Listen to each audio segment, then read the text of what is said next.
তিন দফা দাবিতে শাহবাগ মোড়ে অবরোধ করে বিক্ষোভরত প্রকৌশলী শিক্ষার্থীরা রাত 8টার মধ্যে শাহবাগে এসে সমস্যার সমাধান করতে অন্তর্বর্তী সরকারের প্রতি দাবি জানিয়েছেন। তা করা না হলে আরও কঠোর কর্মসূচি ঘোষণা করা হবে বলে হুমকি দিয়েছেন তারা।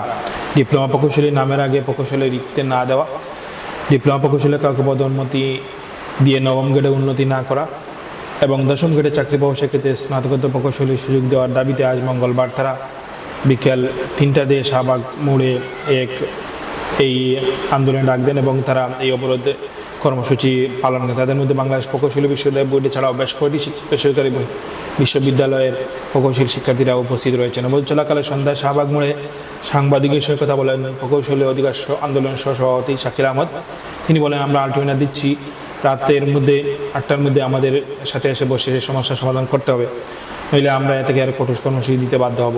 তারা গত 6 মাস ধরে দাবি জানিয়ে এলেও সরকারের সব দাবি পূরণে যথাযথ পদক্ষেপ নেয়নি বলে তারা অভিযোগ করেছেন, যে কারণে সরকার তাদের রাস্তায় নামতে বাধ্য করেছে। প্রকৌশলী অধিকারের আন্দোলনে সভাপতি অলিউল্লাহ বলেন, ধৈর্যের বাঁধ ভেঙে দিয়েছে সরকার। তারা সারাদিন সচিবালয়ে থাকলেও কারোর সঙ্গে বসতে পারেননি, এরপর বাধ্য হয়ে শাহবাগ মোড়ে অবরোধ করেছেন।